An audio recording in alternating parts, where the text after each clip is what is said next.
Hello दोस्तों, good morning, good evening, Radhe Radhe. आपका हमारे यूट्यूब चैनल लक्ष्य क्लासेस एम के बरुआ सागर में एक बार फिर से स्वागत है।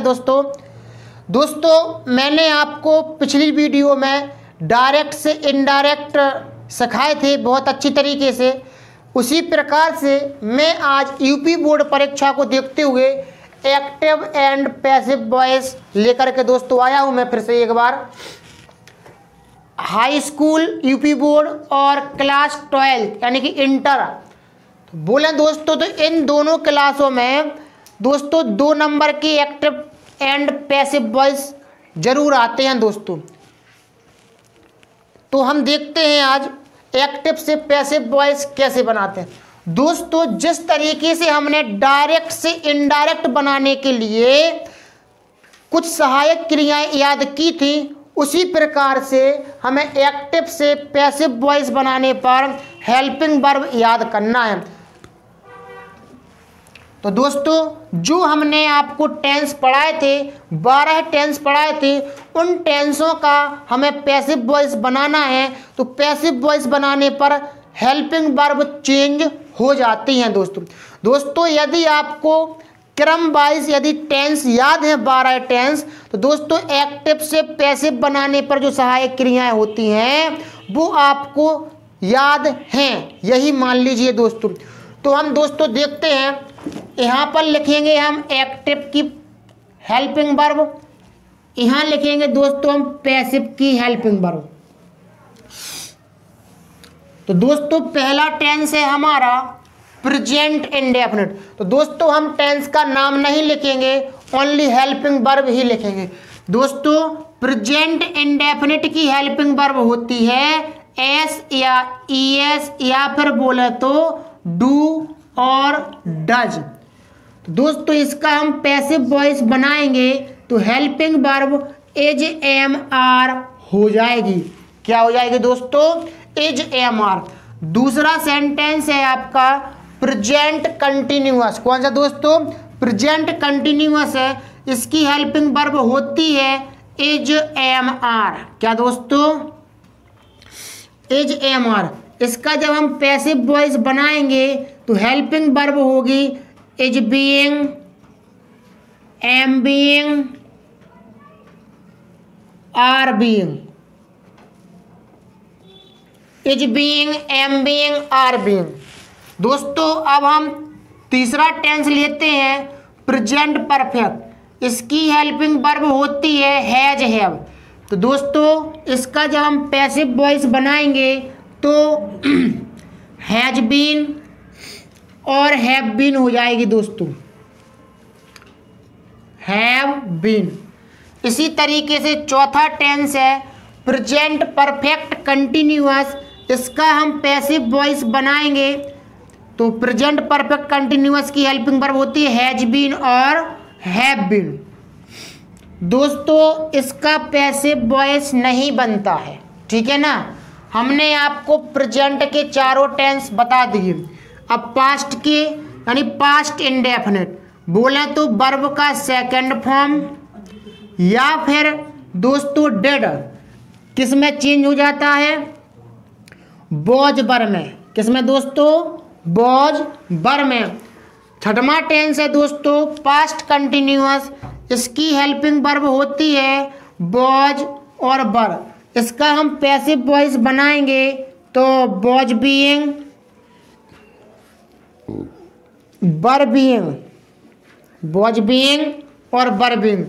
दोस्तों 7वें नंबर का टेंस है पास्ट परफेक्ट। पास्ट परफेक्ट की हेल्पिंग वर्ब होती है हैड। दोस्तों हैड को बदल देंगे हैड बीन में। काय में दोस्तों? हैड बीन में। 8वां टेंस है हैड बीन यानी past perfect continuous. Had been change नहीं होता है दोस्तों, यानी कि बोले तो हैड बीन का पैसिव वॉइस नहीं बनता है। इसी तरीके से दोस्तों 9वां टेंस है फ्यूचर का, फ्यूचर इंडेफिनिट। तो फ्यूचर इंडेफिनिट की हेल्पिंग वर्ब होती है विल और सेल। क्या दोस्तों? विल और सेल। पैसिव वॉइस बनाएंगे तो विल भी और सेल भी लगाएंगे दोस्तों हम। 10वां टेंस है फ्यूचर कंटिन्यूअस विल बी और shall be, will be shall be का पैसिव वॉइस नहीं बनता है। ठीक है ना दोस्तों। अब है आपका 11 नंबर का tense future perfect. Future perfect की हेल्पिंग वर्ब होती है विल हैव और शैल हैव। क्या दोस्तों? विल हैव और शैल हैव।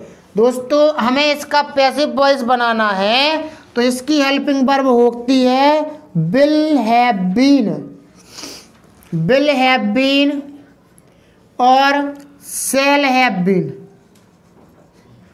पैसिव वॉइस बनाने पर दोस्तों लास्ट बचा है 12 नंबर का विल हैव बीन और शैल हैव बीन। इसका पैसिव वॉइस नहीं बनता है दोस्तों 12 नंबर का टेंस का दोस्तों। तो दोस्तों मैंने आपको एक्टिव से पैसिव बनाने पर हेल्पिंग वर्ब क्या होती हैं दोस्तों, तो मैंने आपको बहुत अच्छी तरीके से समझाया है दोस्तों। हम देखते हैं कि हमने लिख तो दिए और बता भी दिए कि इसकी ये सहायक क्रिया होती है, इसकी ये सहायक क्रिया होती है पैसिव वॉइस बनाने पर। लेकिन दोस्तों हम एक ट्रिक से याद करते हैं, थोड़ी देखते हैं। दो टेंसों के जोड़े होते हैं दोस्तों। कैसे दोस्तों? दो टेंसों के, कैसे? प्रेजेंट इंडेफिनिट और प्रेजेंट कंटिन्यूअस, प्रेजेंट परफेक्ट और प्रेजेंट परफेक्ट कंटिन्यूअस। ठीक है ना दोस्तों। कैसे याद करेंगे हम? यदि हमें प्रेजेंट इंडेफिनिट का पैसिव वॉइस बनाना है तो प्रेजेंट कंटिन्यूअस इसको सहायक क्रिया दे देगा दोस्तों पैसिव बनाने पर। दोस्तों यदि आपको लाइन से याद है present indefinite, present continuous, present perfect, present perfect continuous, यदि दोस्तों आपको इस क्रम से यदि टेंस याद हैं तो एक्टिव से पैसिव वॉइस बनाने पर आपको कोई सहायक क्रिया ज़्यादा याद करने की जरूरत नहीं पड़ेगी दोस्तों। क्यों नहीं पड़ेगी?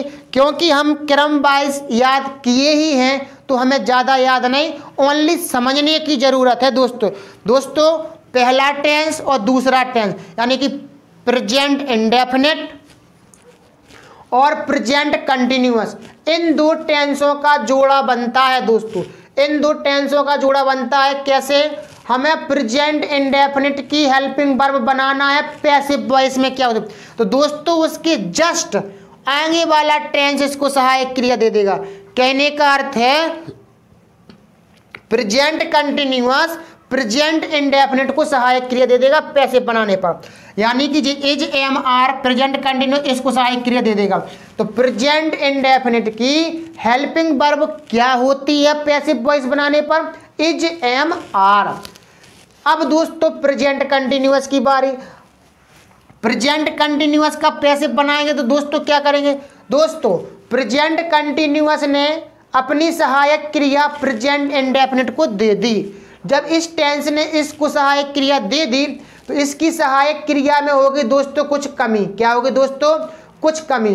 तो दोस्तों इसकी कमी को पूरा करने के लिए हमें बीइंग जोड़ देना है दोस्तों। क्या जोड़ देना दोस्तों? बीइंग। तो is being, am being, are being, ये आपकी प्रेजेंट कंटिन्यूअस की हेल्पिंग वर्ब हो जाएगी पैसिव बनाने पर। क्या में दोस्तों? पैसिव बनाने पर। इसी तरीके से दोस्तों प्रेजेंट परफेक्ट और प्रेजेंट परफेक्ट कंटिन्यूअस यानी तीसरा टेंस और चौथे टेंस का कॉम्बिनेशन बनता है दोस्तों। कैसे? प्रेजेंट परफेक्ट का पैसिव वॉइस बनाना है तो प्रेजेंट परफेक्ट कंटिन्यूअस इसको हेल्पिंग वर्ब दे देगा दोस्तों सहाय पैसिव वॉइस बनाने के लिए। तो हैज हैव का क्या हो जाता है दोस्तों? जस्ट उसके आगे वाला टेंस इसको दे देता है तो हैज बीन और हैव बीन हो जाएगा। अब प्रेजेंट परफेक्ट कंटिन्यूअस दोस्तों चौथा टेंस होता है प्रेजेंट परफेक्ट कंटिन्यूअस का पैसिव वॉइस बनाने के लिए। दोस्तों जब प्रेजेंट परफेक्ट कंटिन्यूअस ने इसको हेल्पिंग वर्ब दे दी, इसकी हेल्पिंग वर्ब में होगी कुछ कमी। कमी को पूरा करने के लिए दोस्तों हम क्या जोड़ रहे थे? बीइंग जोड़ रहे थे। तो दोस्तों हम इसमें बीइंग जोड़ नहीं सकते हैं। क्यों नहीं जोड़ सकते? क्योंकि इसमें पहले से ही बी का रूप जुड़ा है तो हम दोबारा से इसमें बी का रूप नहीं जोड़ सकते। इसलिए प्रेजेंट परफेक्ट कंटिन्यूअस का पैसिव वॉइस नहीं बनता है। एक कंडीशन हो गई। दोस्तों जिस तरीके से प्रेजेंट के चारों टेंसों का कॉम्बिनेशन होता है वैसे ही पास्ट के चारों का रहेगा, यानी पास्ट इंडेफिनिट और पास्ट कंटिन्यूअस। पास्ट इंडेफिनिट का पैसिव वॉइस बनाना है तो पास्ट कंटिन्यूअस इसको हेल्पिंग वर्ब दे देगा, यानी कि वॉइस वर्ब हो जाएगा। अब पास्ट कंटिन्यूअस की बनाना है तो इसने इसको सहायक क्रिया दे दी थी, यानी कि पास्ट कंटिन्यूअस ने पास्ट इंडेफिनिट को पैसिव वॉइस बनाने पर सहायक क्रिया दे दी है। तो अब क्या होगा, तो इसकी सहायक क्रिया में होगी कुछ कमी। अब दोस्तों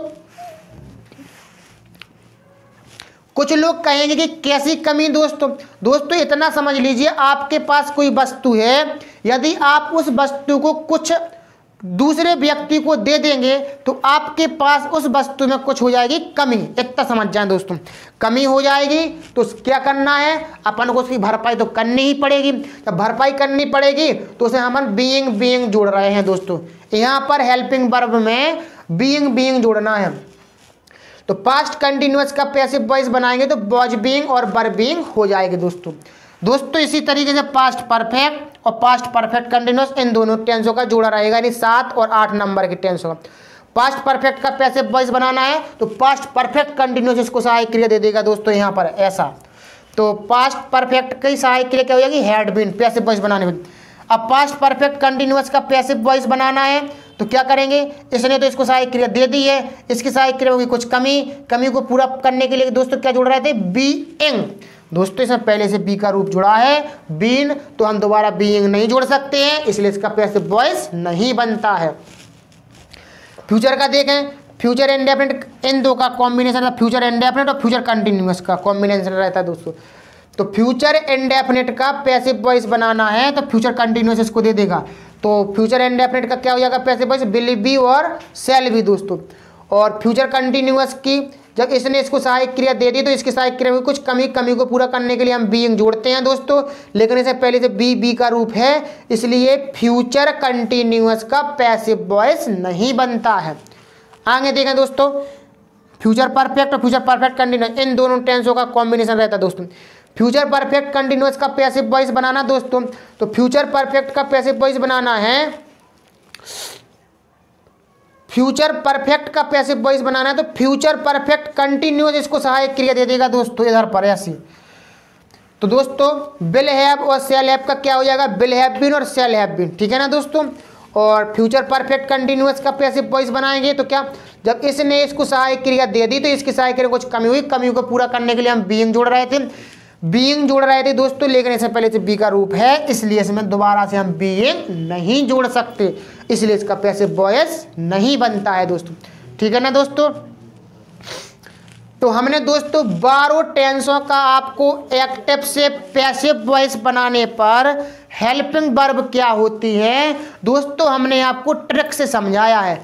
आपने यदि अभी तक याद ना कर पाए हो दोस्तों आप ओनली टेंस याद कर लें। क्या कर लें दोस्तों, टेंस, 12 टेंस याद कर लें।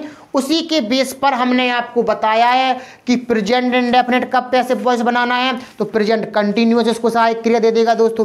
तो जब प्रेजेंट कंटिन्यूअस ने तो प्रेजेंट इंडेफिनिट को दे दी दोस्तों, तो दोस्तों अब प्रेजेंट कंटिन्यूअस का पैसिव वॉइस बनाने के लिए क्या हम प्रेजेंट परफेक्ट से लेंगे, नहीं दोस्तों, नहीं। प्रेजेंट इंडेफिनिट और प्रेजेंट कंटिन्यूअस इन दो टेंसों का कॉम्बिनेशन रहता है दोस्तों, यानी प्रेजेंट इंडेफिनिट का आपको पैसिव वॉइस बनाना है तो प्रेजेंट कंटिन्यूअस इसको सहायक क्रिया दे देगा। जब प्रेजेंट कंटिन्यूअस इसको दे देगा तो प्रेजेंट कंटिन्यूअस में की सहायक क्रिया में कुछ हो जाएगी कमी को पूरा करने के लिए हम बीइंग जोड़ेंगे दोस्तों। तो प्रेजेंट कंटिन्यूअस का पैसिव वॉइस बनाएंगे तो इज बीइंग, एम बीइंग और आर बीइंग हो जाएगा। अब इसी तरीके से प्रेजेंट परफेक्ट और प्रेजेंट परफेक्ट कंटिन्यूअस का कॉम्बिनेशन रहेगा। प्रेजेंट परफेक्ट का बनाना है तो प्रेजेंट परफेक्ट कंटिन्यूअस इसको सहायक क्रिया दे देगा दोस्तों। तो इसकी क्या हो जाएगी, प्रेजेंट परफेक्ट का पैसिव वॉइस बनाने पर हैज बीन और हैव बीन। अब रही दोस्तों प्रेजेंट परफेक्ट कंटिन्यूअस चौथे वाले टेंस की बात। जब चौथे वाले टेंस ने तीसरे वाले टेंस को सहायक क्रिया दे दी तो चौथे वाले टेंस के पास सहायक क्रिया होगी कुछ कमी को पूरा करने के लिए बीइंग जोड़ना है, लेकिन हमारे पास पहले से उसमें बीइंग जुड़ा रहता है। देखिए दोस्तों बीन लगा यानी कि बी का रूप जुड़ा है, तो दोबारा इसमें बीइंग नहीं जोड़ सकते क्योंकि कमी को पूरा करने के लिए हम बीइंग जोड़ते आ रहे थे, इसलिए हम यहाँ बीइंग जोड़ेंगे दोस्तों तो डबल बार हम बीइंग नहीं जुड़ सकते, इसलिए इसका पैसिव वॉइस नहीं बनता है। ठीक है ना दोस्तों। अब दोस्तों एक बात और देखें नीचे मॉडल की। क्या दोस्तों? मॉडल नोट में लिख लें दोस्तों इसके लिए। क्या दोस्तों? नोट में किसी भी मॉडल का, मॉडल आप जानते होंगे, has, have, had, can, could, may, might, should, must, ought to, दोस्तों जी मॉडल कहलाते हैं। किसी भी मॉडल का पैसिव वॉइस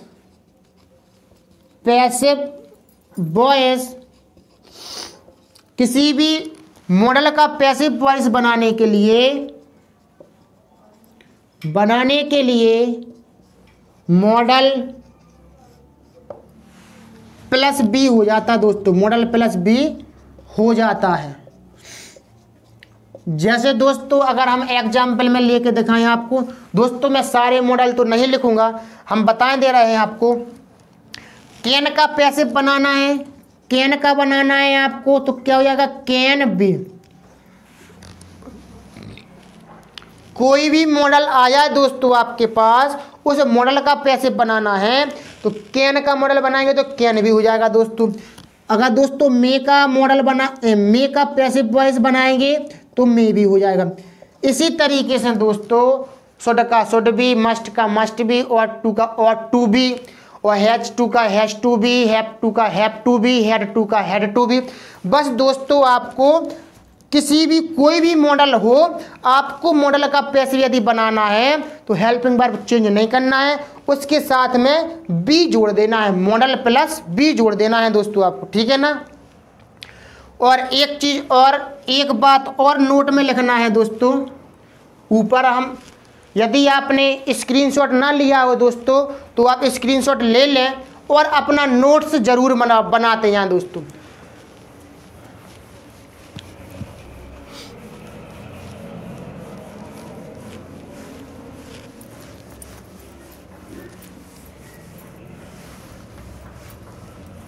दोस्तों एक नोट हमने नीचे लिखवाया, अब एक नोट और लिखिए आप कि किसी भी टेंस या मॉडल, किसी भी टेंस या मॉडल का पैसिव वॉइस बनाने पर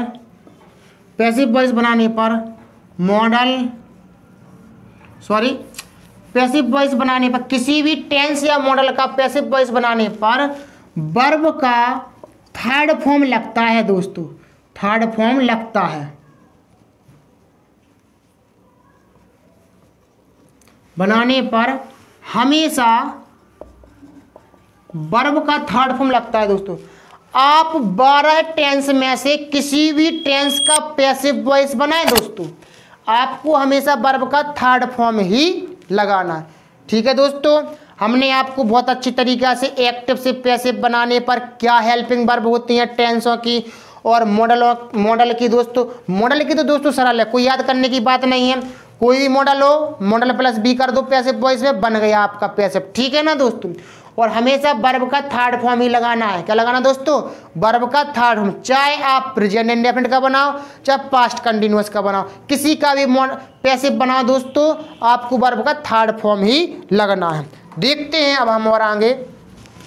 बस दोस्तों एक्टिव से पैसिव बनाने पर हमने आपको हेल्पिंग वर्ब समझा दी, और अब हमें प्रोनाउन चार्ट याद होना चाहिए। क्या दोस्तों?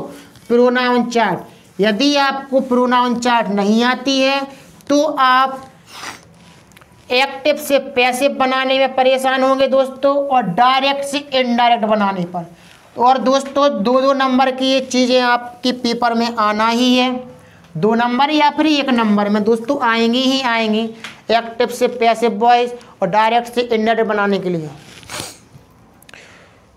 तो दोस्तों हम देखते हैं प्रोनाउन चार्ट। आज क्या देखते हैं दोस्तों? Pronoun chart. प्रोनाउन चार्ट हमने दोस्तों पिछली वीडियो में डायरेक्ट और इनडायरेक्ट हम पढ़ा चुके हैं। यूपी बोर्ड परीक्षा को देखते हुए जो ज़्यादातर मोस्ट चीज़ें हैं हम आपको वही बता रहे हैं कि जो आपके पेपर में आना ही आना है। हाई स्कूल में, यूपी बोर्ड परीक्षा में एक्टिव से पैसिव वॉइस बनाने के लिए आना ही है। इसी प्रकार से इंटर के पेपर में भी आ सकता है एक्टिव से पैसिव वॉइस बनाने के लिए, जो ट्रांसफॉर्मेशन में एक्टिव पैसिव होते हैं आपके। देखते हैं प्रोनाउन चार्ट। सबसे पहला होता है आपका नॉमिनेटिव केस। क्या दोस्तों? Nominative case. फिर होता है दोस्तों आपका objective case, nominative case, objective case, possessive case, nominative case, objective case, possessive case. I, me, my, we, us, अवर।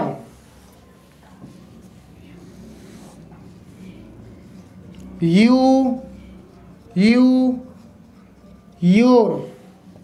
ये दोस्तों होता है आपका second person. He, him, his, she, her, they, them, their, it, its. ये होता है दोस्तों आपका थर्ड पर्सन। जे आपका फर्स्ट पर्सन, ये सेकंड पर्सन, ये आपका third person.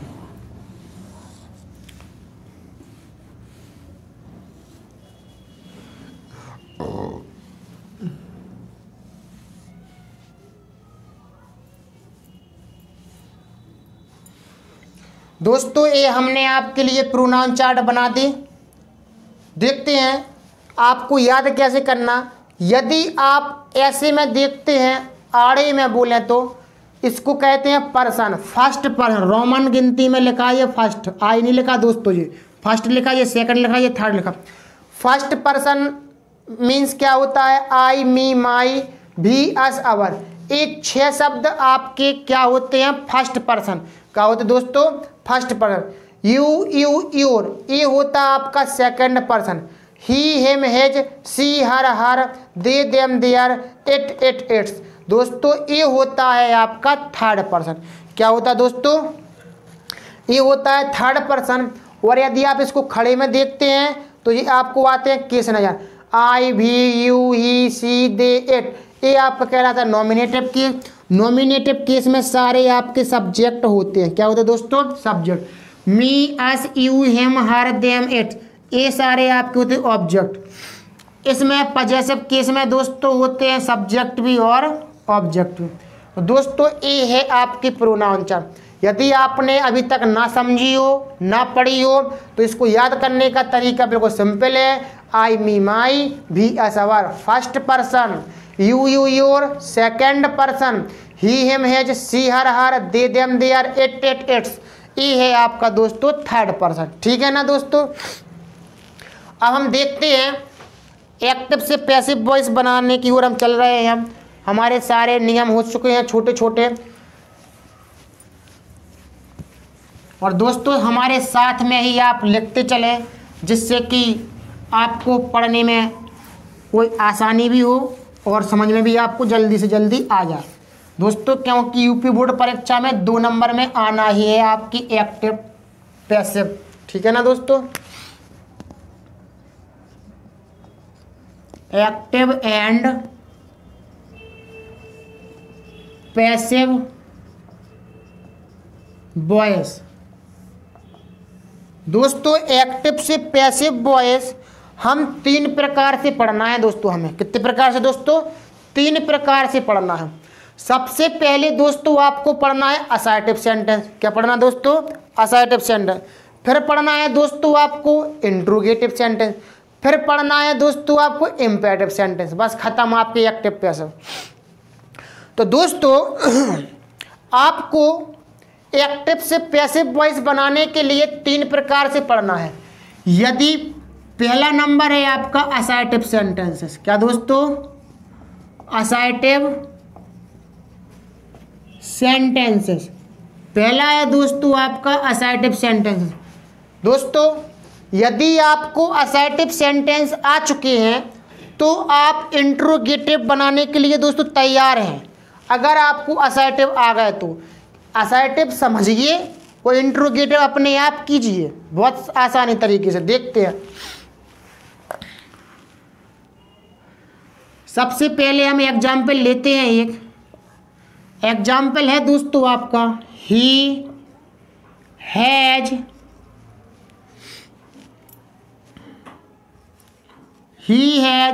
Done his work. He has done his work.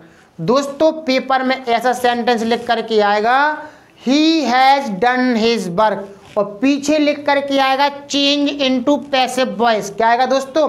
Change into passive voice. समझ जाना, आपको एक्टिव से पैसिव बनाना है। क्या बनाना दोस्तों? एक्टिव से पैसिव। अब दोस्तों एक्टिव से पैसिव बनाने के लिए कुछ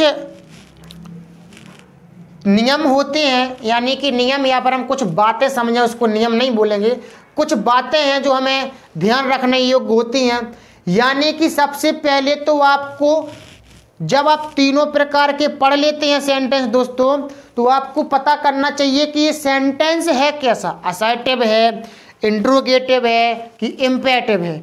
जब आप ये पता करना सीख जाएं कि सेंटेंस असर्टिव है, इंट्रोगेटिव है, इम्पेरेटिव है, तब दोस्तों आप बनाने के लिए तैयार हो जाएंगे दोस्तों। तो हमें पता है हम असर्टिव सेंटेंस पढ़ रहे हैं, यानी कि साधारण वाक्य हम पढ़ रहे हैं पैसिव वॉइस में। तो साधारण वाक्य यानी असर्टिव सेंटेंसों की पहचान क्या होती है दोस्तों? सबको पता हो नहीं है, हम बता दे रहे हैं दोस्तों एक बार। सबसे पहले आपको सब्जेक्ट मिलेगा, फिर आपको हेल्पिंग वर्ब मिलेगी, फिर आपको वर्ब मिलेगी, फिर आपको ऑब्जेक्ट मिलेगा दोस्तों। क्या मिलेगा? ऑब्जेक्ट। फिर हो सकता है कि आपके अदर वर्ड भी हो सकते हैं, यानी कि अन्य शब्द और भी हो सकते हैं, लेकिन आपके पास सब्जेक्ट, हेल्पिंग वर्ब, वर्ब, ये तीन चीजें तो आपके पास होंगी ही होंगी। देखते हैं अब अपन एग्जाम्पल की जगह पर ए डाल है, यानी कि हम एक्टिव से पैसिव बना रहे हैं। अब दोस्तों हम कुछ बातें याद रखने योग्य हमें यहाँ पर लिखे रहे बगल में। सबसे पहला काम है आपका वाक्य पहचाने। सबसे पहला काम तो यही है, वाक्य पहचाने कि असर्टिव है कि इंट्रोगेटिव है कि इम्पेरेटिव है। अब कुछ लोग कहेंगे पढ़ा है नहीं है, पहचान करवाने लगे तीनों की। दोस्तों ऐसी कोई बात नहीं है। जब हम तीनों पढ़ लेंगे 10-15 मिनट के बाद, हम जब तीनों पढ़ लेंगे तो फिर हमें मिक्सिंग के सेंटेंस भी करने पड़े दोस्तों। तो क्या करना है, आपको पहले सेंटेंस पहचानना है, असर्टिव है कि इंट्रोगेटिव है कि इम्पेरेटिव है। ठीक है ना? तो हमने देख लिया असर्टिव है। फिर क्या करना दोस्तों, अगर आपको टूटी फूटी हिंदी निकालना आए तो आप हिंदी निकालने की कोशिश करें। जरूरी नहीं है कि आप बिल्कुल क्लियर ही आप हिंदी निकाल लें। तो अपन को क्या करना, दूसरे नंबर पर पहले तो वाक्य पहचान लिया, अब क्या करना, अब टेंस पहचान लो। सबसे पहले टेंस मतलब क्या होता है, इसमें हेल्पिंग वर्ब क्या लगी इसमें हेल्पिंग वर्ब हैज लगी दोस्तों। क्या लगी? हैज। यानी कि पहले वाक्य यानी कि सेंटेंस पहचाना। अब हम पहचान रहे हैं टेंस। का पहचाना दोस्तों? टेंस पहचानो। अब कुछ बच्चे परेशान हो गए कि पहले कह दिया कि वाक्य पहचानो, फिर कह रहा है कि टेंस पहचानो। दोस्तों वाक्य का अर्थ होता है कि हमें 3 प्रकार से पढ़ने थे, असर्टिव, इंट्रोगेटिव और इम्पेरेटिव। तो इन 3 में से कौन सा है, वो है वाक्य का अर्थ। फिर टेंस पहचानो। टेंस का मतलब है जो हमने 12 टेंस पढ़े, present indefinite, present continuous, present perfect, जो हमने 12 टेंस पढ़े हैं वो आप टेंस पहचानो दोस्तों। तो टेंस हमारा लिखा है हैज लगी। कैसे पता करें? जो हेल्पिंग वर्ब लगेगी उसी के माध्यम से आप पहचान लो कि हैज लगी आपकी हेल्पिंग वर्ब। समझ जाए, हैज लगी है तो प्रेजेंट परफेक्ट टेंस है दोस्तों। क्या है?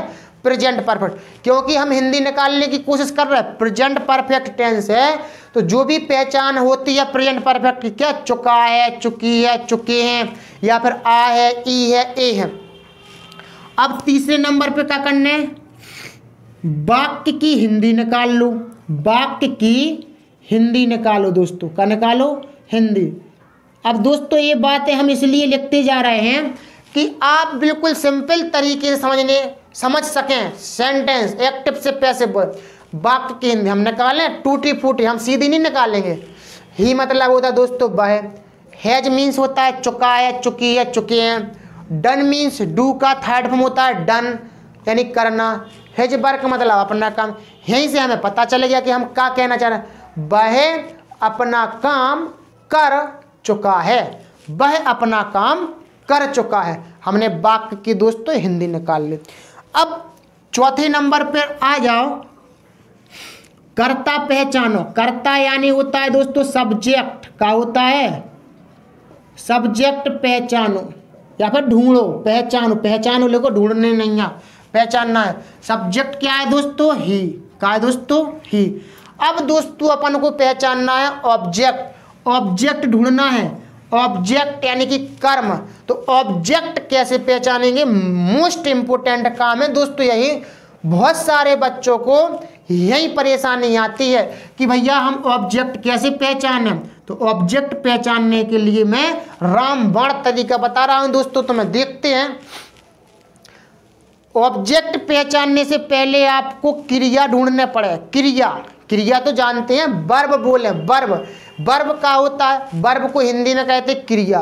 क्रिया का कहलाती, क्रिया जो सब्जेक्ट के द्वारा जो काम किया जा रहा हो। कर्ता, कर्ता मीन्स होता है काम करने वाला। तो काम, जो भी काम हो रहा है उसी को क्रिया कहते हैं। तो क्रिया है करने का। अब वो क्या कर रहा है, अपना काम कर रहा है। तो करना, ये आपकी क्या है, वर्ब है दोस्तों। क्या है ये, वर्ब है आपकी, वर्ब मीन्स क्रिया।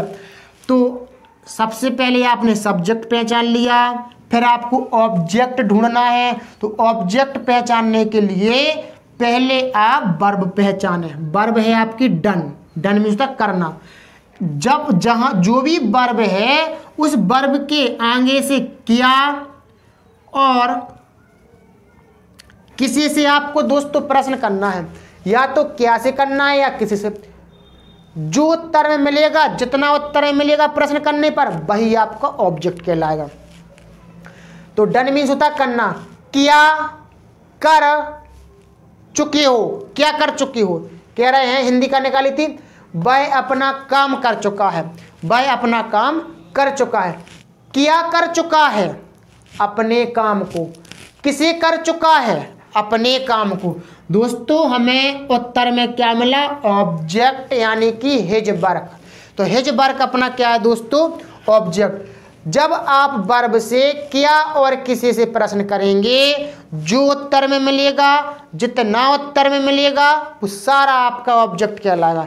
चाहे आपके दो वर्ड में, दो शब्द मिले हो, या 3 शब्द या 1000 शब्द, ठीक है ना दोस्तों, ये आपकी क्या कहलाएगा, ऑब्जेक्ट। अब एक बात और दोस्तों, क्या किसी से प्रश्न करने पर कभी कभार एक कंडीशन हो जाती है, क्या से प्रश्न करो अलग उत्तर मिले, किसी से प्रश्न करो अलग उत्तर मिलता दोस्तों। तो क्या करेंगे, घबराना नहीं है, 2 ऑब्जेक्ट होंगे वहां पर, क्या होंगे, 2। क्या से प्रश्न करेंगे तो अलग उत्तर मिलेगा, किसी से प्रश्न करेंगे तो अलग, यानी कि 2 उत्तर मिल रहा है तो 2 ऑब्जेक्ट कहलाएंगे, ठीक है ना। अब कभी कभार क्या हो जाए, क्या से प्रश्न करने पर नहीं मिलेगा, किसी से प्रश्न करने पर मिलेगा, तो फिर वो भी ऑब्जेक्ट कहलाएगा। किसी एक से प्रश्न करेंगे तब भी वो ऑब्जेक्ट कहलाएगा। हमारे कहने का मतलब है, चाहे आप क्या से करो चाहे किसी से करो, हमें तो कुल मिलाकर उत्तर मिला वही ऑब्जेक्ट रहेगा हमारा। और अगर 2 ऑब्जेक्ट हैं तो किसी एक ऑब्जेक्ट से बना दो, ठीक है ना। अब हम बनाते हैं। क्या मिला दोस्तों आपको, सब्जेक्ट पहचान लिया, फिर क्या कर लिया आपने, ऑब्जेक्ट पहचान लिया। क्या दोस्तों, ऑब्जेक्ट पहचानो। ऑब्जेक्ट पहचानने के लिए हमने तरीका बताया, पहले क्रिया ढूंढने पड़े, क्रिया के आगे से क्या किसी से प्रश्न करो, जो उत्तर में मिले, जितना उत्तर में मिले वो सारा ऑब्जेक्ट कहलाएगा। सब्जेक्ट मिल गया, ऑब्जेक्ट मिल गया। अब आप एक्टिव से पैसिव वॉइस बनाने के लिए क्या है, तैयार है, एकदम रेडी। देखते हैं अब क्या करना है, ऑब्जेक्ट को बनाना है सब्जेक्ट। क्या बनाना दोस्तों, ऑब्जेक्ट को बनाना है सब्जेक्ट। तो हिज वर्क को आगे लाओ, इधर पर लिख दें, सब्जेक्ट ढूंढ लिया, ऑब्जेक्ट ढूंढ लिया। अब क्या करना है, ऑब्जेक्ट को सब्जेक्ट, एस का मतलब सब्जेक्ट, सब्जेक्ट बनाओ, ऑब्जेक्ट को सब्जेक्ट ले आओ, हिज वर्क को आगे ले आओ, ही की जगह पर हेज वर्क।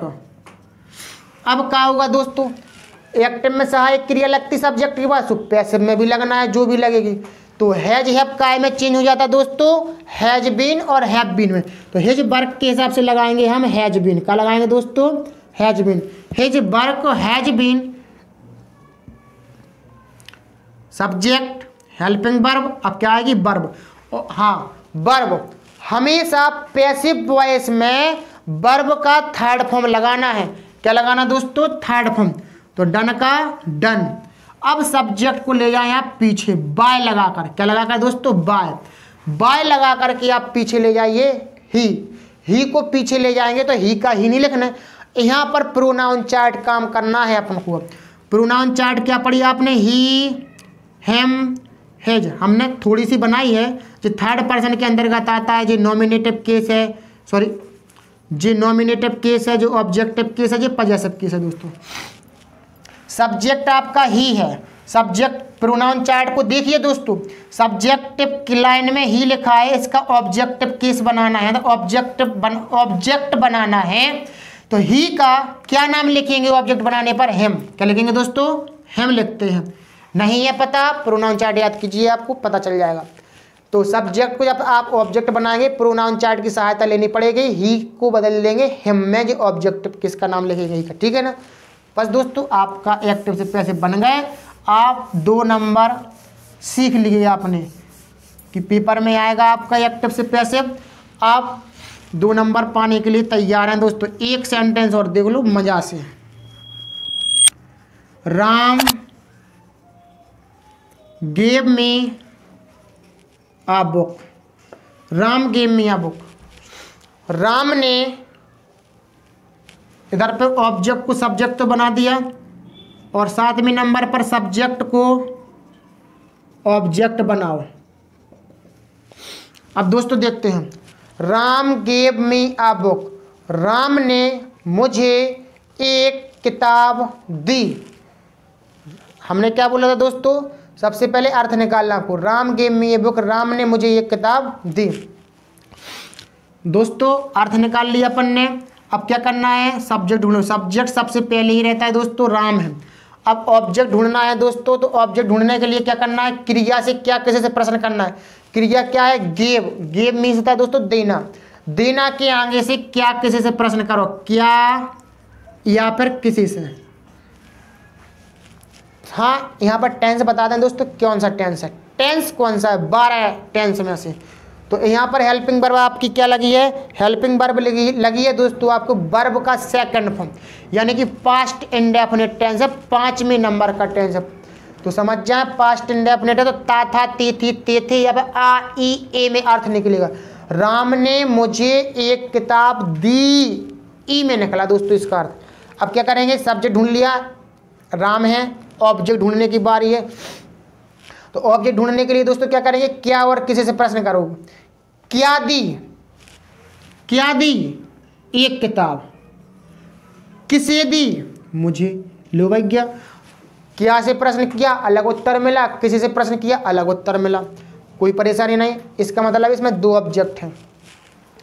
जब 2 ऑब्जेक्ट हैं तो किसी एक ऑब्जेक्ट से बना दो दोस्तों। अगर कभी कभार ऐसा सेंटेंस आपको देखने के लिए मिले, पैसिव वॉइस बनाने पड़े और आपको अर्थ निकालना नहीं आ रहा है, ऑब्जेक्ट ढूंढना नहीं आ रहा है, थोड़ा तुक्का से काम चलाएं दोस्तों। कैसे, देखो हम बताते हैं।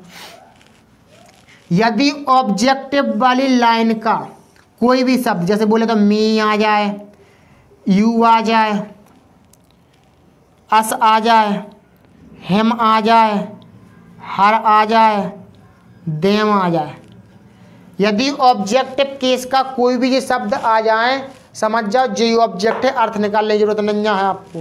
जैसे मी था आपका, तो आप आंखें बंद करके बता सकते थे कि भैया जो मी है ये ऑब्जेक्ट, अर्थ निकालने की जरूरत नहीं है, प्रश्न करने की जरूरत नहीं है आपको। ठीक है ना। तो मी ऑब्जेक्ट है आपका, ठीक है ना। तो इस लाइन के ऑब्जेक्टिव किसी ने दूसरी लाइन के कोई भी सा भी शब्द आ जाए, वो सारे ऑब्जेक्ट होते हैं दोस्तों इसमें। ठीक है ना। तो अर्थ निकालने की जरूरत नहीं है, सीधा आप बना सकते हो अगर आपको अर्थ निकालना नहीं आ रहा है। क्योंकि हमारे बहुत सारे बच्चे होते हैं कि उनको इंग्लिश ज़्यादा नहीं आती, वो अर्थ नहीं निकाल सकते हैं, तो कोई परेशानी की बात नहीं है, तुक्का से भी काम चला सकते हैं। ओनली यूपी बोर्ड परीक्षा पास होने के लिए, लेकिन सीखना बहुत ज़रूरी है। हम पहले मी से बना रहे हैं। मी का क्या नाम होता है नॉमिनेटिव केस में? आई और मी। तो मी का यहाँ पर आई और मी, तो मी का क्या नाम होता है? आई होता है। तो दोस्तों मी को अपन लोग सब्जेक्ट बनाएंगे तो क्या लिखेंगे? आई। टेंस कौन सा है? Past indefinite. पैसिव वॉइस बनाएंगे, क्या होगा? पास्ट इंडेफिनिट का पैसिव बनाना तो पास्ट कंटिन्यूस इसको सहायक क्रिया दे देगा, तो क्या हो जाएगी? Was verb. आई के हिसाब से लगाएंगे दोस्तों वॉज, आई वॉज। सब्जेक्ट लिख गया, सहायक क्रिया लिख गया, क्या लिखना? क्रिया। गेव को थर्ड फॉर्म का हो जाता है गिवन। पैसिव वॉइस बनाने पर हमेशा वर्ब का third form. I was given a book. अब सब्जेक्ट को ले जाओ पीछे बाय लगाकर, बाय राम। दोस्तों किसी नाम को चेंज नहीं करते कि फिर यहाँ पर लिखा है राम आप कर दो सीता पिछाई ले जाके, नहीं करना है ऐसा। नाम का नाम ही लिखना है। अगर कोई प्रोनाउन है तो उसी को प्रोनाउन को ही चेंज करना। मी का आई, राम का सीता नहीं कर दी, फिर पता चले ये थे तो तुमने कह दी कि मी का आई, अब हम तो राम को सीता करे, क्या मतलब है? तो ऐसा नहीं करना है। राम का राम ही रहेगा, यानी कि नाम चेंज नहीं होते हैं। आगे देखते हैं। अभी हमने मी से बनाया था, अब हम बना रहे हैं ए बुक से। कैसे दोस्तों? ए बुक को लावांगे। ए बुक ओनली आपके प्रोनाउन ही चेंज होते हैं और कोई भी शब्द चेंज नहीं होता। जैसे ए बुक है ऑब्जेक्ट, तो यही ए बुक सब्जेक्ट रहेगी अपनी, ठीक है ना? ए बुक पैसिव बनाएंगे तो टेंस था पास्ट इंडेफिनिट, पैसिव वॉइस बनाएंगे तो वॉज वर्ब। ए बुक के हिसाब से भी वॉज लगाएंगे। ए बुक वॉज, गिव को क्या हो जाएगा? गिवन, और मी का मी।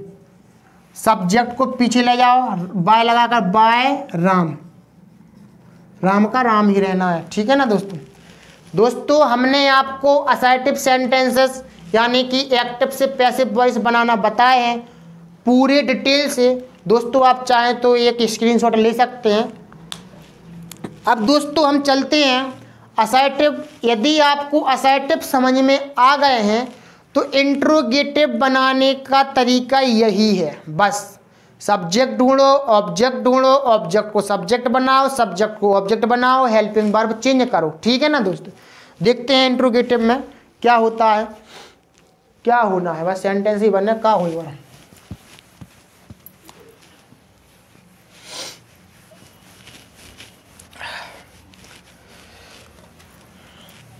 दोस्तों मैं आशा करता हूं कि आप लोगों को समझ में आया होगा बहुत अच्छे तरीके से, क्योंकि आपके 2 नंबर का सवाल है कि आपके पेपर में 2 नंबर के आने active passive.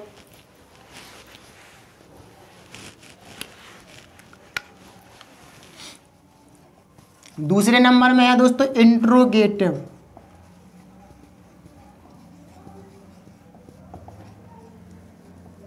Interrogative sentences, interrogative sentences दोस्तों, यानी कि प्रश्न सूचक वाक्य। क्या दोस्तों? प्रश्न सूचक वाक्य। आपको इंट्रोगेटिव सेंटेंस पढ़ना है दोस्तों।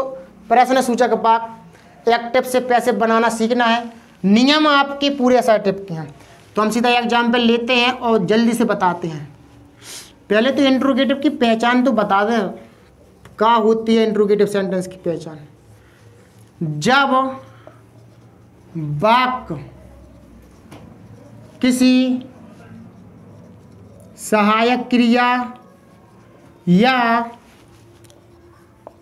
प्रश्नवाचक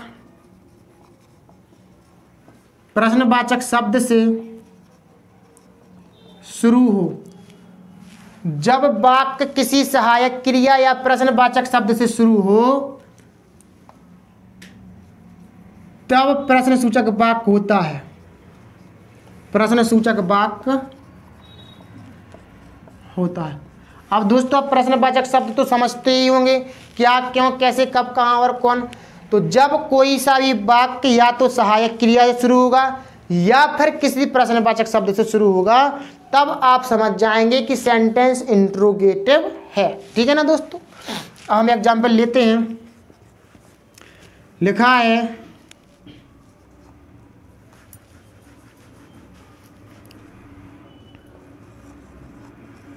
डज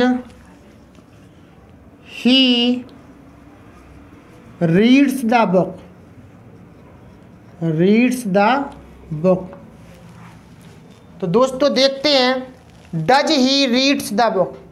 जब कोई हेल्पिंग वर्ब सबसे, सॉरी रीड्स नहीं, रीड लिखेंगे यहाँ पर, क्योंकि डज लग गया तो यस यस का नियम नहीं चलेगा। Does he read the book, क्या वह किताब पढ़ता है, क्या वह किताब पढ़ता है। तो दोस्तों हम कैसे समझेंगे? दोस्तों सहायक क्रिया आपके सबसे पहले आ चुकी है, हेल्पिंग वर्ब डज लगी है, सहायक क्रिया सबसे पहले है, क्वेश्चन मार्क पीछे है, समझ जाओ इंट्रोगेटिव सेंटेंस है। अब हम क्या करना है, टेंस पहचानना है। डज लगी हेल्पिंग वर्ब, समझ जाओ पहला टेंस है प्रेजेंट इंडेफिनिट। कौन सा टेंस दोस्तों? प्रेजेंट इंडेफिनिट आपका टेंस है। अर्थ निकालेंगे, ता है, ती है, ते है में निकलेगी हिंदी। क्या, जब कोई हेल्पिंग वर्ब सबसे पहले आती है, क्या शब्द आपको हिंदी में बोलना पड़ता है। क्या वह किताब पढ़ता है, क्या वह किताब पढ़ता है। तो दोस्तों सब्जेक्ट तो आपका ए रहेगा, ऑब्जेक्ट ढूंढने की बारी है। क्या वह किताब पढ़ता है, ही सब्जेक्ट है, ऑब्जेक्ट ढूंढना है। कैसे ढूंढेंगे? पहले क्रिया देखो, क्रिया का है पढ़ना, पढ़ना के आगे से आपको क्या और किसी से प्रश्न करना है। दोस्तों क्या करना है? क्या और किसी से, क्या से करो या किसी से करो, इन दो शब्दों से करते हैं तब जाके आपको ऑब्जेक्ट मिलेगा। क्या पढ़ता है। दोस्तों प्रश्न करना कोई कठिन काम नहीं है, ओनली वर्ब की हिंदी पता होना चाहिए कि रीड मीन्स होता पढ़ना, और क्या बोलना, क्या पढ़ता है, किताब। किसे पढ़ता है? किताब को। तो भैया द बुक है आपका ऑब्जेक्ट। अब द बुक को लाएं आप सब्जेक्ट की जगह पर, और सब्जेक्ट को ले जाए पीछे बाय लगा करके ऑब्जेक्ट की जगह पर, बस। और काम बता दें हम आपको, एग्जाम्पल की जगह एक्टिव लिखे हैं, इधर पैसिव बनाया। एक्टिव में यदि करने का तरीका वही है दोस्तों असर्टिव जैसा, बस बात इतनी सी है, यदि एक्टिव में कोई सहायक क्रिया आगे है, यानी हेल्पिंग वर्ब कोई आगे है, तो पैसिव वॉइस बनाने पर जो भी सहायक क्रिया लगनी है वो आगे निकाल लेनी है। बस आगे निकालना आपको आना चाहिए। कैसे? क्योंकि क्या होता है यहाँ पर हेल्पिंग वर्ब आपकी डू डज है, पैसिव बनाएंगे तो दोस्तों क्या होगी? एजेएमआर होगी। क्या होगी दोस्तों? एजेएमआर। तो अब जो ऑब्जेक्ट है, ऑब्जेक्ट को आप लाएं पहले सब्जेक्ट की जगह पर। हम सहायक क्रिया के लिए थोड़ी सी जगह छोड़ दे रहे हैं यहाँ पर, क्योंकि हमें पता चलना चाहिए। तो द बुक ले आओ ही की जगह पर, द बुक, द बुक आ गया दोस्तों। अब यहाँ पर जो भी हेल्पिंग वर्ब लगनी थी यहाँ पर वो आगे लगना है दोस्तों, इसी के जस्ट नीचे। द बुक के हिसाब से क्या लगाएंगे? एज, क्योंकि प्रेजेंट इंडेफिनिट का पैसिव बनाते हैं तो एजेएमआर होती है दोस्तों। सहायक क्रिया क्या होती है? एजेएमआर। दोस्तों हेल्पिंग वर्ब और सहायक क्रिया बात बराबर है, क्योंकि कुछ बच्चे ऐसे होंगे कि जो हिंदी मीडियम के होंगे तो उनको सहायक क्रिया ही समझ में आ रहा होगा, कुछ बच्चे ऐसे होंगे कि वो इंग्लिश मीडियम के होंगे तो भैया उनको हेल्पिंग वर्ब तो थोड़ा सा आप समझ सकते हैं। तो द बुक के हिसाब से आप लगाएंगे एज, सब्जेक्ट लिख गया, सहायक क्रिया लिख गई। अब क्या लिखना है आपको? वर्ब यानी क्रिया, और वर्ब का थर्ड फॉर्म तो रीड लिखा है, रीड का थर्ड फॉर्म होता है दोस्तों रेड। हालांकि स्पेलिंग वही होती है, सब पढ़ने में चेंजिंग हो जाती है। सब्जेक्ट को दोस्तों पीछे रह जाओ, बाय लगाएगा बाय, और ही का क्या हो जाएगा? ऑब्जेक्टिव किस हिम, और पीछे क्वेश्चन मार्क। ठीक है ना दोस्तों, आपने एक्टिव से पैसिव बनाना सीख लिया है। अब देखें दोस्तों, अभी सहायक क्रिया शुरू हुआ था सेंटेंस, अब होगा किसी प्रश्नवाचक शब्द से यानी क्वेश्चन वर्ड से। तो हम देखते हैं, भाई हैव यू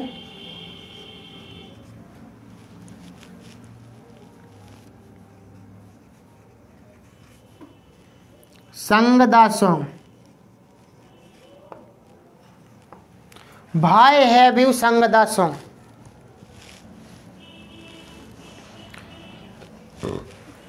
दोस्तों हमें पैसिव वॉइस बनाना है तो क्या करना है? यदि जब कोई सेंटेंस प्रश्नवाचक शब्द से शुरू हो जाए तो जब हम अर्थ निकालते हैं तो इसकी हिंदी बीच में बोलते हैं। यू मतलब तुम्हें, संग मतलब गाना और मतलब गाता है, और द सॉन्ग मीन्स होता है गाना।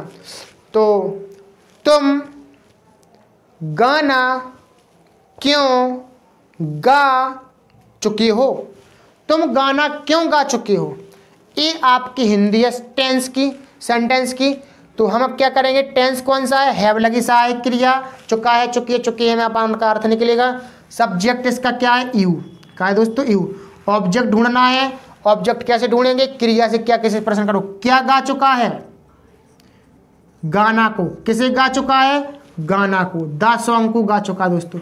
द सॉन्ग का है आपका ऑब्जेक्ट, द सॉन्ग को लाओ यू की जगह पर, ऑब्जेक्ट को लाना है सब्जेक्ट की जगह पर। इनका क्या करना, इनका कुछ नहीं करना है। भाई का भाई लिख दो ज्यों को त्यों। एक्टिव में हैव लगा है, पैसिव में जो भी सहायक क्रिया लगनी वो इसी के जस्ट नीचे लगना। तो हैज हैव का क्या हो जाता है, हैज बीन और हैव बीन। द सॉन्ग को लाओ यू की जगह पर तो क्या हो जाएगा, द सॉन्ग, यानी कि एक वचन करता। क्या लगाएंगे सहायक क्रिया, हैज बीन, पैसिव वॉइस बनाने पर। ये प्रेजेंट परफेक्ट है दोस्तों, प्रेजेंट परफेक्ट का पैसिव बनाते हैं तो हैज बीन हैव बीन हो जाती है। तो हैज और बीन। तो दोस्तों अब यहीं पर समझने लायक सेंटेंस है कि जब हेल्पिंग वर्ब दो शब्दों की हो जाए दोस्तों, कितने शब्दों की, दो शब्दों की हो जाए दोस्तों, तो सहायक क्रिया का पहला शब्द निकालेंगे, फिर सब्जेक्ट लिखेंगे यानी कि द सॉन्ग का लिखेंगे दोस्तों, द सॉन्ग। ये द सॉन्ग आपका इधर पर आ गया। अब लिखेंगे बची कुछ सहायक क्रिया बीन। भाई हैज द सॉन्ग बीन। अब वर्ब का थर्ड फॉर्म संग, और सब्जेक्ट को पीछे ले जाओ बाय यू ओ क्वेश्चन मार्क। बस दोस्तों बन गया आपका एक्टिव से पैसिव वॉइस।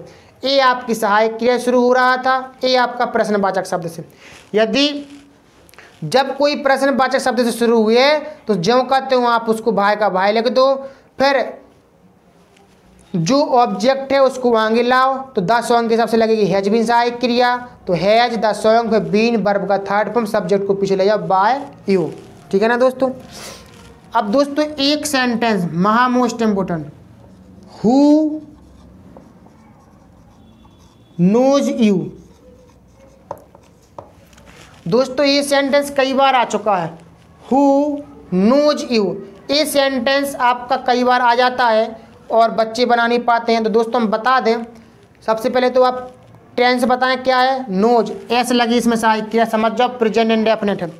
प्रेजेंट इंडेफिनिट है, पैसिव बनाएंगे तो क्या हो जाएगी, helping verb is am are.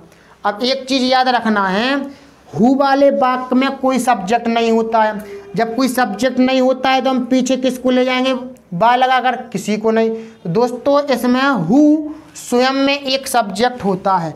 तो हम जब पैसिव बनाएंगे तो इसमें सब्जेक्ट तो होगा नहीं, ओनली ऑब्जेक्ट ही होगा, ऑब्जेक्ट। तो तुम्हें कौन जानता है, तुम्हें कौन जानता है।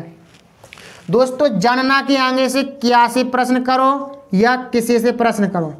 क्या जानता है, तुम्हें। किसे जानता है, तुम्हें। तो यू का है जो ऑब्जेक्ट अपना, यू ऑब्जेक्ट है। ऑब्जेक्ट को सब्जेक्ट तो बनाना है लेकिन सब्जेक्ट को ऑब्जेक्ट नहीं बनाना, क्योंकि यहाँ पर सब्जेक्ट है ही नहीं। जब नहीं है तो हु को ही अपन लोग बाय हुम में चेंज करते हैं दोस्तों। काय में, बाय हुम में। हेल्पिंग वर्ब लगी है यहाँ पर एस या ई एस, यानी प्रेजेंट इंडेफिनिट है। पैसिव बनाएंगे तो दोस्तों क्या हो जाएगा आपका, इज एम आर। क्या हो जाएगा दोस्तों, is am are. By whom is लगाएंगे, एम लगाएंगे, इस ऑब्जेक्ट को आगे ले आओ। पहले ऑब्जेक्ट को आगे लाएंगे तो क्या आएगी अपनी हेल्पिंग वर्ब, आर। अब आएगा you, by whom are you, और नोच का पीछे मतलब नोच को लिखे हैं, पीछे नहीं ले जाने, सब्जेक्ट के तुरंत बाद तो नॉन हो जाएगी दोस्तों, और क्वेश्चन मार्क। ठीक है ना दोस्तों।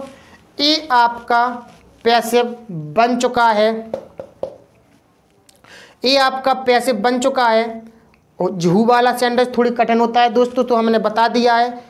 A who co by who में बदलना, ऑब्जेक्ट को आगे लाओ, ऑब्जेक्ट के हिसाब से लगेगी अपनी हेल्पिंग वर्ब आर, और यू का यू रहेगा। जो ऑब्जेक्टिव केस है, यहाँ पर आ गया ये सब्जेक्टिव केस का, और नोज का क्या हो जाएगा, नॉन, थर्ड फॉर्म, क्योंकि पैसिव वॉइस बनाने पर हमेशा वर्ब का थर्ड फॉर्म लगता है।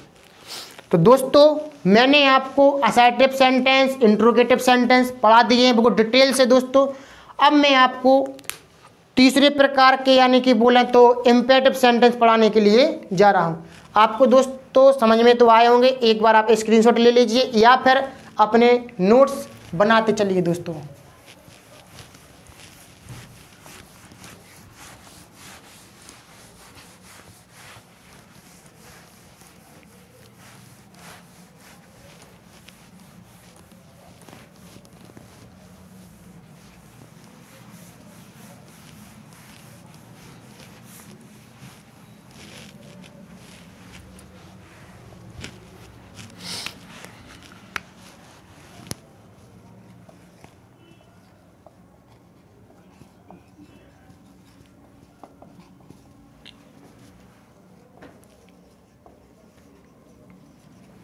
दोस्तों तीसरे प्रकार के हैं आपके इम्पेरेटिव सेंटेंस, यानी कि बोले तो आज्ञा सूचक वाक्य। क्या दोस्तों, आज्ञा सूचक वाक्य।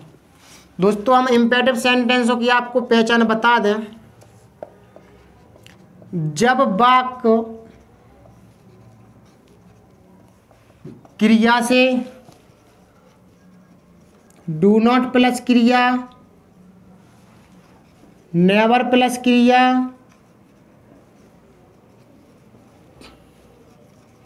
प्लीज या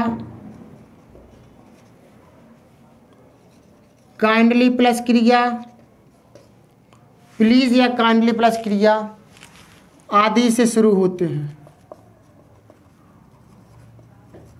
आदि से शुरू।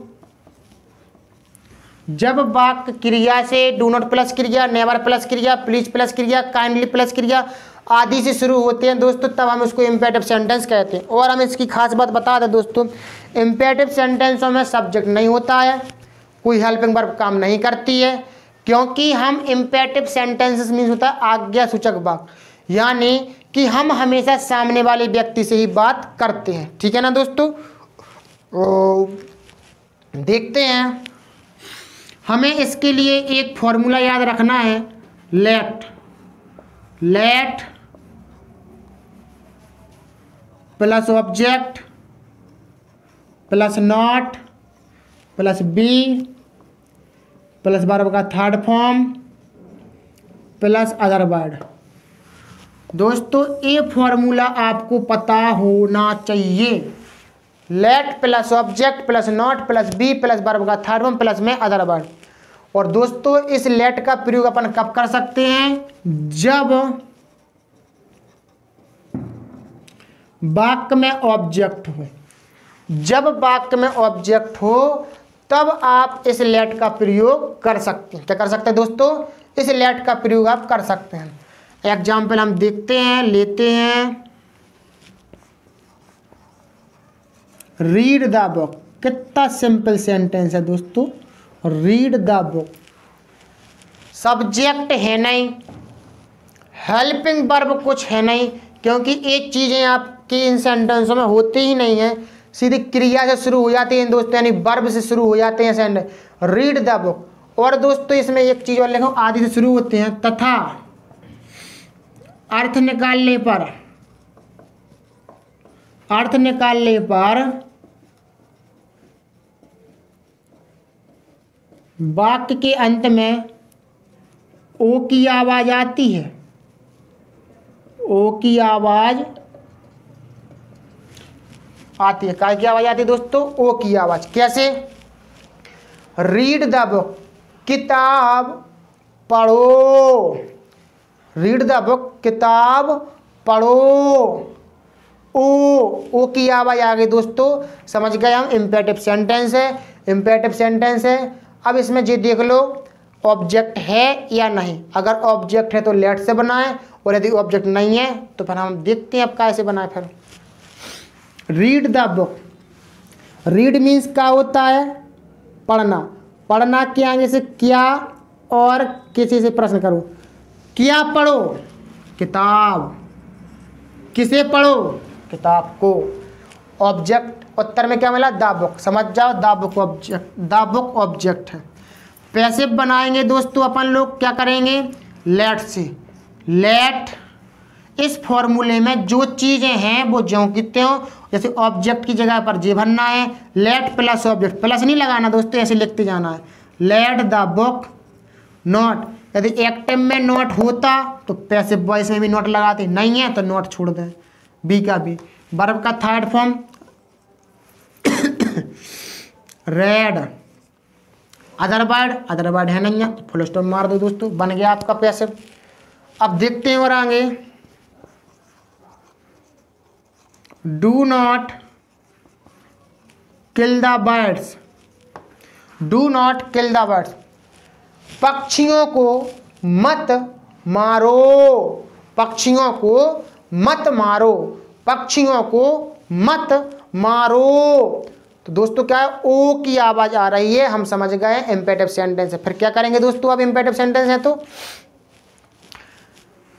बनाना है और क्या करना है, देखते हैं। डू नॉट प्लस में क्रिया, क्रिया के आगे से क्या किसी से प्रश्न करो, क्रिया क्या है, किल मतलब मारना, क्या और किसी से, क्या मारो, द बर्ड्स, किसे मारो, द बर्ड्स को, यानी कि सॉरी मत लिखा है फिलहाल, क्या मत मारो द बर्ड्स यानी चिड़ियों को, किसे मत मारो, चिड़ियों को। भैया द बर्ड्स आपका ऑब्जेक्ट है, इस फॉर्मूला में रख दूं, late plus object plus not. अब दोस्तों इधर डू नॉट आ गया, डू नॉट आ गया, समझ जाओ, ए आपको नॉट में बदल देना है, दोनों को, डू नॉट को नॉट में चेंज कर देते हैं, तो the let the birds not be plus verb का थर्ड फॉर्म किल को क्या हो जाएगा दोस्तों, किल्ड। बस दोस्तों बन गए। अब दोस्तों यदि कभी कभार क्या होता है कि वाक्यों में ऑब्जेक्ट नहीं होते हैं दोस्तों, क्या नहीं होते हैं, ऑब्जेक्ट नहीं होते हैं दोस्तों, तो हम कैसे करेंगे दोस्तों, ऑब्जेक्ट वाले वाक्य और बिना ऑब्जेक्ट वाले वाक्य। तो ऑब्जेक्ट है तो आप लेट से बनाइए, और यदि ऑब्जेक्ट नहीं है तो देखते हैं हम, इधर देख रहे हैं दोस्तों, जब वाक्यों में ऑब्जेक्ट हो या ना हो, तब जब वाक्यों में ऑब्जेक्ट हो या ना हो तब अपन को क्या करना है, यदि जो तरीका हम बता रहे हैं दोस्तों, यदि वाक्य में ऑब्जेक्ट है तो अभी आप इनसे बना सकते हैं, और अगर नहीं है तब भी बना सकते हैं। देखते हैं, प्रार्थना सलाह आज्ञा से दोस्तों, यदि वाक्य में प्रार्थना है तो आप बनाएंगे यू आर रिक्वेस्टेड टू, सलाह है यदि यू आर एडवाइज्ड टू,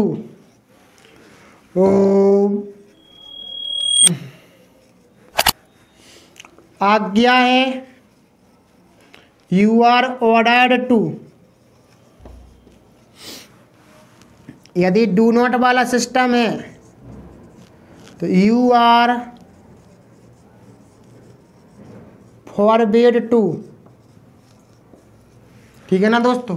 और टू के बाद, इस टू के बाद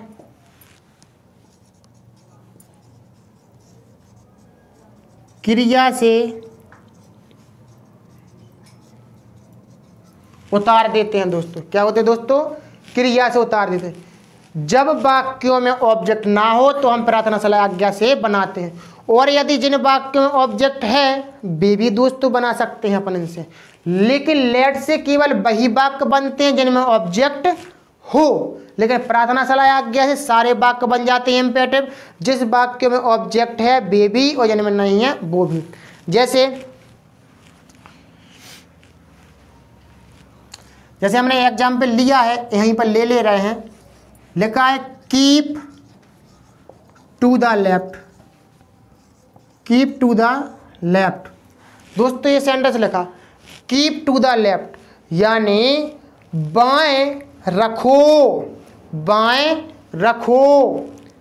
क्रिया के आगे से क्या कैसे प्रश्न करो, क्या रखो पता ही नहीं, किसे रखो पता ही नहीं। तो दोस्तों ऑब्जेक्ट ना हो तो हम प्रार्थना सलाह आज्ञा से बना सकते हैं। बाएं रखो तो दोस्तों हम क्या दे रहा है आपको, आज्ञा। तो यू आर ऑर्डर्ड टू, और टू के बाद क्रिया से उतार दो, कीप टू द लेफ्ट। ठीक है ना दोस्तों, कीप टू द लेफ्ट। ये आपके बिना ऑब्जेक्ट वाला वाक्य था। दोस्तों एक चीज और समझ लें, जब वाक्य में प्लीज आ जाए या प्लीज या काइंडली आ जाए, क्या दोस्तों, प्लीज या काइंडली आ जाए, इसका अर्थ होता है प्रार्थना। क्या होता है दोस्तों, प्रार्थना। जब वाक्य में प्लीज या काइंडली आ जाए उसका अर्थ होता है प्रार्थना। यानी कि शुरुआत में यदि प्लीज लिखा है तो समझ जाएं, अर्थ निकालने की जरूरत नहीं है, सीधा आप यू आर रिक्वेस्टेड टू से बना दें। दोस्तों एक दोस्तों डू नॉट वाला वाक्य और देख लें।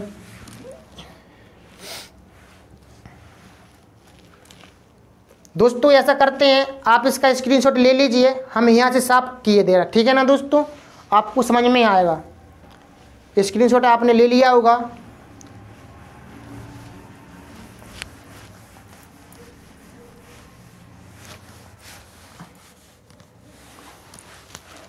अब दोस्तों हम एग्जाम्पल और देखते हैं। लिखा है डू नॉट एब्यूज एनीवन, किसी को गाली मत दो, किसी को गाली मत दो। अब दोस्तों यहाँ पर आप प्रार्थना सलाह आज्ञा से भी बना सकते हैं, और डू नॉट के लिए हमने एक तरीका लिखा है, डू नॉट को यू आर फॉरवर्ड टू से बना सकते हैं। डू नॉट एब्यूज एनीवन, किसी को गाली मत दो। क्या गाली मत दो पता नहीं, किसे गाली मत दो, एनीवन से, एनीवन किसी को नहीं दो दोस्तों। तो अपन इसमें क्या कर रहे हैं, अपन सलाह दे रहे हैं, ज़्यादातर क्या दे रहे हैं दोस्तों, सलाह दे रहे हैं। तो you are advised to, you are advised to, और टू के बाद क्रिया से उतारना, क्रिया यानी कि एब्यूज से।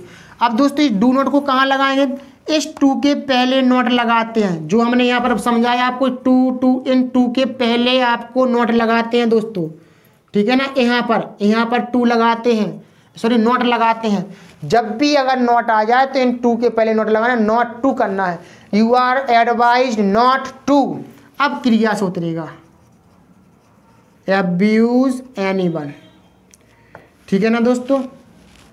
और यदि आपको अर्थ नहीं आ रहा है निकालने के लिए, निकालना, तो हमने आपको डू नॉट वाला सिस्टम बताया है कि जब डू नॉट आ जाए तो आपको यू आर फॉरवर्ड टू से बना देना है। अगर आपको अर्थ निकालना नहीं आ रहा है तो you are forward to, forward का मतलब होता है दोस्तों मना करना। जब आप फॉरवर्ड टू से बनाएंगे तो आपको नोट नहीं लगाना है दोस्तों, क्यों, क्योंकि इसे हम मना ही कर रहे हैं। और टू के बाद क्रिया से उतार देना है, एब्यूज एनीवन। तो क्या है, you are forward to abuse anyone, यानी कि तुम्हें मना किया जाता है किसी को गाली ना देने की, ठीक है ना दोस्तों। इस तरीके से हमने आपको आज, दोस्तों पहले आप स्क्रीनशॉट ले लीजिए एक। तो दोस्तों हमने आपको आज एक्टिव से पैसिव वॉइस बनाना हमने आपको सिखा दिया है, असर्टिव सिखाया आपको, इंट्रोगेटिव सिखाए, इम्पेरेटिव सिखाए। दोस्तों बिल्कुल इजी तरीका से मैंने आपको सिखाने की कोशिश की है। यदि आपको हमारी वीडियो अच्छी लगी है तो हमारी वीडियो को लाइक, शेयर और हमारे यूट्यूब चैनल लक्ष्य क्लासेस एम के बरुआ सागर को सब्सक्राइब कीजिए। और इसी तरीके की वीडियो पाने के लिए हमारे साथ बने रहिए लक्ष्य क्लासेस एम के बरुआ सागर के साथ।